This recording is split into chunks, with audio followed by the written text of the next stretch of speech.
दर्शन सबैलाई आज फेरि पनि रेडी भएर कहाँ जान लागेको भन्दाखेरि चाहिँ आज चाहिँ हाम्रो स्कुलमा डाइरेक्टर सर आउनुभएको थियो र हामी सबैलाई डिनरमा लानुभयो सरले। सो यो चाहिँ हाम्रो स्कुलको कम्पाउन्ड हो। अर्को ग्रुप चाहिँ अर्को गाडीमा, हामी चाहिँ सरको गाडीमा आयौँ। हाम्रो ग्रुप चाहिँ हामी फर्स्टमा आइपुग्यौँ अनि हाम्रो आफ्नो डेस्टिनेसनमा आइपुग्यौँ। यो चाहिँ रेस्टुरेन्ट हो अनि हामी भित्रतर्फ लाग्यौँ है त साथी हो। अनि भित्र गयौँ, भित्रको एम्बियन्सहरू एकदमै राम्रो थियो है। अनि हामी सबैजना आफ्नो आफ्नो टेबलमा बस्यौँ, थुप्रोजना गएका थियौँ। सो आफ्नो आफ्नो टेबलमा बस्यौँ। त्यहाँ पर म्याडमहरू हुन्छ, उनीहरू पनि आफ्नो टेबलमा बस्यौँ।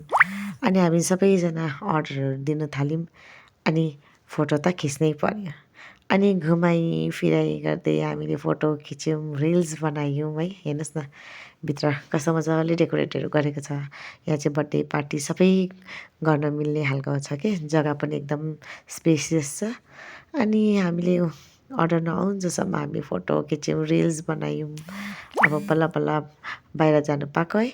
अनि हाम्रो त अर्डर गरेको थियौँ, खाना पनि आइपुग्यो। हामीले त सुरु गऱ्यौँ, ट्याङ्की हातले नै खान थाल्यौँ।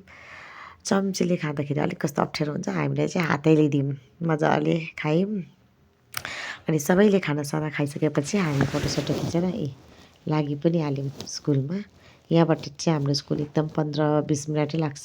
सो हामी आफ्नो आफ्नो घरतर्फ स्कुलतर्फबाट लाग्यौँ। सो यसरी नै हाम्रो दिन बित्दै साथी हो।